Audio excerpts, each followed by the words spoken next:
Bien, en el plano nacional vamos a conversar de distintos temas y para eso nos acompaña justamente el senador del Partido Socialista, vicepresidente justamente también de ese partido, José Miguel Insulza. Muchísimas gracias por estar con nosotros. Buenas noches, mucho gusto saludarlo. Gracias por estar aquí. Gracias. Y senador, bueno, usted este último tiempo, días, horas, ha estado respondiendo por su ausencia justamente cuando se votó en el Senado la acusación constitucional contra el intendente Guevara. A mí me gustaría quizás pasar un poco del tema, porque las razones usted ya las ha dado, ha dicho que estaba fuera del país, se corrió justamente la cita, usted pidió el permiso constitucional, hizo todo de manera correcta y además añadió que en la oposición había un entendimiento de que la acusación era débil o no estaba bien no estaba bien fundada, sí, efectivamente. Ya. Dicho eso, yo le quiero preguntar por argumentos que usted ha dado justamente a propósito de lo que se generó por su ausencia. Claro. Porque usted ha dicho que no se esperaba, que consideró inusual, por más que haya gente a favor o en contra, dentro de su partido y sector, el ataque, ¿cómo lo describiría usted? Lo que le pasó incluso a nivel personal. Lo diría de manera personal, si usted quiere. Yo soy una persona que no me gusta, a mí no me gustan las peleas, ni las riñas, ni ninguna cosa de ese tipo, ni me gusta agarrarme con nadie, pero tampoco soy una persona que se deje estar cuando le dicen las cosas que le han dicho. Y la verdad es que yo creo que a alguna gente de mi partido se le pasó la mano con las cosas que me dijo y yo así lo he dicho. Ahora, yo lo que he querido aclarar más bien es que yo no tengo grandes diferencias con las tres grandes propuestas políticas del Partido Socialista de hoy, que son defensa de los derechos humanos, asamblea, es decir, asamblea constituyente y plebiscito, y para eso el acuerdo legislativo, el acuerdo constitucional, y reformas fundamentales en un conjunto de temas sociales que fueron los planteados a partir del 18 de octubre. Más bien yo creo que en eso tenemos plenas coincidencias y yo he trabajado muy intensamente en los tres. Pero lo que yo no estoy disponible, para lo que a mí no me gusta y las diferencias que alguno puede tener conmigo, que me parece muy legítimo que los diga, respecto primero de que yo abomino de la violencia en toda su forma. Creo que realmente no podemos seguir teniendo posturas ambiguas respecto de eso, porque creo que la violencia no produce cambio y no produce cambio sano, desde dos puntos de vista. Desde el punto de vista de su imposición, de la imposición de cosas que la gente pueda no querer, y también desde el punto de vista de la imposición a los militantes mismos de una cierta línea por la vía de la fuerza. ¿Qué sentido tiene tratar esta cosa que se hace de hacer bailar a la gente en la calle? ¿Qué sentido tiene impedir a la gente que camine por la calle? ¿Qué sentido tiene hacerle funas, insultarlo? Eso no es democracia, eso es profundamente antidemocrático. Y bueno, el segundo tema sí, perdón, es el tema de qué es lo que hicimos nosotros en los 30 años perdidos, pues. Si nosotros gobernamos durante 24 de los 30 años perdidos, ahora empezamos a tratar de convencer a la gente que no estábamos ahí, que venimos llegando. No, yo soy partidario de defender las cosas que hicimos y reconocer los errores que cometimos. Pero que este país creció y cambió tremendamente, que lo digan todos los jóvenes que hoy día tienen de gratuidad en la educación que antes no tenían. Pues. Ahora, pero senador, justamente en el Partido Socialista está ocurriendo algo de lo que usted describe, de que hay no pocos, incluso hay un montón que se fue ahora último del partido después de una elección que no les gustó, que perdieron, pero que a los líderes de la época, como usted, en su minuto como ministro, también como líder internacional, en fin, y además por el tema justamente de la seguridad, hay diferencias pero súper fuertes que se dan en redes sociales, se dan a nivel público, se dan, me imagino yo, en las internas del partido mismo. Pasó cuando usted tuvo su precampaña electoral presidencial en su minuto, también contra el expresidente Lagos, que finalmente no fue el candidato del partido. ¿Por qué? Mire, yo creo, la verdad es que no lo entiendo, porque yo a algunas de esas personas, más bien a la mayoría de esas personas, yo me atrevería a decir que a todas esas personas, yo las conocí en el gobierno. Yo los conocí en el gobierno, o sea, no es que haya estado por los alrededores, ellos estaban gobernando, estaban participando.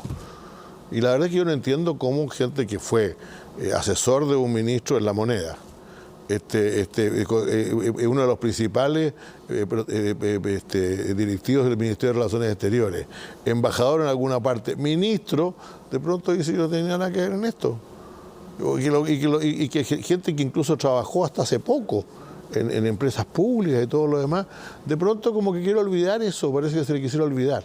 Yo creo que es un error de ellos. Primero que nada, porque la gente no les va a creer.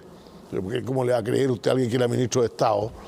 Que le diga que perdimos el tiempo durante los últimos 30 años, sería un masoquismo demasiado grande, pues. Pero sobre todo, porque yo creo que no es cierto que se haya perdido ese tiempo. Yo creo que lo que está pasando hoy día es producto también de lo mucho que hicimos nosotros. Lo que pasa es que habría que haber cambiado de política mucho antes, eso estoy de acuerdo yo. Yo creo que realmente hace diría en una década, de alguna manera, salvo los grandes esfuerzos que hizo la presidenta Bachelet en materia de educación y otros, se perdió un poco la idea de que el progresismo tiene que cambiar, siempre está en cambio permanente. O sea, mucha gente dice, pero mira, la derecha defiende ahora, sí, la derecha siempre defiende el statu quo. No le gustaban los cambios que hicimos el año 90, ahora sí le van gustando. No le gustaban las reformas sociales tampoco. A nosotros, en cambio, tenemos que seguir cambiando siempre. Pero, lo que usted ha definido como virulencia... bueno, esa es otra cosa. Yo la verdad que eso no lo entiendo, francamente. La virulencia en el lenguaje, el maltratar a la gente, el insultarla, el funarla, a mí me parece una pregunta profundamente antidemocrática. ¿Y yo la tengo, alguien dice, la tengo compañeros de partido? Bueno, de otra gente también, pues sí, de otra gente también. Eso es muy lamentable, porque realmente tenemos que aprender tanto en el partido como en la sociedad, tenemos que aprender a conducirnos de manera democrática. Y sobre eso, en general, sobre el comunicar, el lograr que todos entiendan, o que se entienda, ¿no? que el partido hizo cosas durante los últimos 30 años, o en el hecho de la relación que tiene usted con otros militantes, ¿se hace una autocrítica de algo que quizás falta alguna conversación? Yo creo que sí, yo creo que efectivamente eso ha ocurrido. Sin duda que es obligación de los dirigentes del partido estar permanentemente en contacto con su base, discutir con ellos, trabajar con ellos, ¿no? Yo creo, francamente, sin embargo, Pero perdón, ¿usted no ha hecho eso? No, yo lo he hecho en la medida de mis posibilidades. Yo soy senador, concurro a mi región todo el tiempo que puedo, junto con la gente acá también, siempre. Nunca me he negado a hacerlo, pero probablemente se podría hacer más. Pero aquí creo que hay un tema distinto. Yo creo que en el socialismo hay una profunda insatisfacción con la forma en que hicimos las cosas en la elección presidencial y la forma en que perdimos la elección y la forma en que Sebastián Piñera fue ungido como presidente de la República. Y eso se manifestó el día del estallido social. Eso era una rabia contenida por el hecho de que después de todo lo que habíamos hecho hubiera llegado un gobierno que negaba todo lo que habíamos hecho y que estaba tratando de cambiarlo al revés, pues. Si había una reforma tributaria que lo que quería era darle más plata a los ricos para que pudieran invertir. Había una reforma laboral que realmente pretendía cambiar las jornadas de trabajo. Había formas que quería flexibilizar aún más el tema laboral, cosa que la política antisindical era cada vez más fuerte. Había una política educacional que no tenía ningún sentido, una ministra de Educación que no cree en la educación pública. Todas esas cosas estaban pasando y eso ocasionó una molestia muy grande. Pero de ahí, y eso es justo, yo comparto plenamente eso, yo lo he dicho. Creo que este ha sido un mal gobierno y en ese sentido no ha perjudicado mucho al país. Pero una cosa es esa y otra es comprarnos las primeras líneas y las azonadas y los saqueos y todas esas cosas como una especie de apéndice de la protesta social. O sea, es muy fácil decir protesta social sí, pero nosotros no estamos con la violencia, pero practiquémoslo realmente. Digamos, efectivamente, no los llevemos enmascarados al Congreso Nacional, pues. O sea, separémonos claramente de la violencia, eso es todo lo que yo pido. ¿Se aplaudió a ese grupo de encapuchados? Sí, se les aplaudió, yo diría estruendosamente.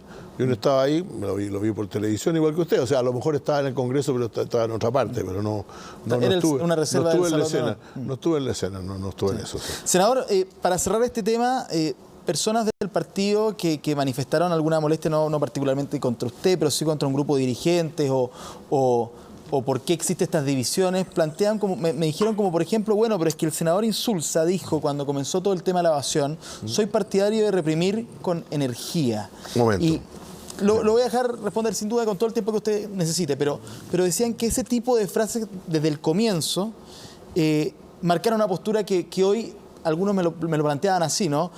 Es prácticamente imperdonable, hay una distancia demasiado grande. No, yo no creo que sea, mire, primero nada esto ocurrió a las 7 de la mañana del día que empezaron estos asuntos. Y se había llamado a saltarse las torniquetes del metro. Yo era partidario efectivamente de reprimir eso, pero la respuesta fue una de esas cosas que uno dice de la siguiente manera. Soy partidario de reprimir, pero fíjense que este metro es el más caro del mundo. Dije, lo cual no era tan cierto, pero es uno de los más caros del mundo. Y por lo tanto, lo que habría que preocuparse primero es de saber por qué están tan altas las tarifas del metro. Entonces, hay un cierto matiz en esto. Estoy diciendo, ok, mantengamos el orden, pero mantengamos el orden con un poco más de justicia, porque la gente simplemente no quiere seguir pagando ese metro. Eso fue lo que yo dije, efectivamente. Ahora, claro, dicho a las 7 de la mañana, cuando empezaba la cosa, eso no era, sin duda a todos nos tomó de sorpresa y era muy imprevisible. A las 3 de la tarde, con 4 horas antes de que lo hiciera el presidente de la República, yo pedí por radio que el presidente no llamara a un estado de emergencia, que no hiciera eso, que era un error grave que se iba a pagar caro. Así que eso, digamos, es lo que yo matizaría esto, ¿no? Ahora, ellos podrán pensar lo que quieran de mí, pues yo si no voy a cuestionar. Lo único que pido es que no me insulten. Para ir cerrando, usted ha soslayado el tema de la seguridad, el tema de la violencia y está el tema constitucional también. En ese último, Camilo Escalona, expresidente del partido, planteó una cuestión súper dura y tajante con respecto a si se pierde, si finalmente gana el rechazo, porque ustedes están con la postura del apruebo, de que sería una derrota histórica, de que incluso mencionó a Salvador Allende con respecto al tema de que se revolcaría en la tumba a propósito de lo que, en fin, de perder. ¿Usted qué opina de esa postura, de esa reflexión? No, yo opino que sería usted ha dicho que muy lamentable, incluso. Sería muy lamentable perder. Eso es claro. Yo creo que nosotros vamos a ganar. Ahora, el problema es que yo quiero que ganemos por mucho. Y yo creo que si nosotros ganamos por un 60-40 no es suficiente, no es bueno. Si nosotros hiciéramos las cosas de manera tranquila, de manera pacífica, si le diéramos a la gente la garantía de que este va a ser un proceso ordenado, va a ser un proceso serio, que nadie se va a arrancar con el santo y la limosna, como lo dicen algunos por ahí, que la Asamblea Constituyente va a empezar a destituir a todo el mundo y va a gobernar. Y eso lo dijo el señor de las AFP, no de las AFP, el del no más AFP. El del no más AFP. Bueno, si nosotros dejamos de hacer esas cosas y hacemos una campaña seria diciendo que Chile tiene que tener una constitución democrática, crear un Estado social y democrático de derecho que realmente se base en la solidaridad y no en la subsidiariedad, todo ese tipo de cosas, nosotros sacaríamos el 90% del plebiscito. Entonces, en el fondo, todas estas tonteras y estas discrepancias y estas peleas, lo que hacen es hacer que vayamos a ganar probablemente por menos, y eso sería una lástima. Senador José Miguel Insulza, muchísimas gracias por su tiempo y por esta entrevista aquí en CNN Chile. Muchas gracias a usted. Muchas gracias.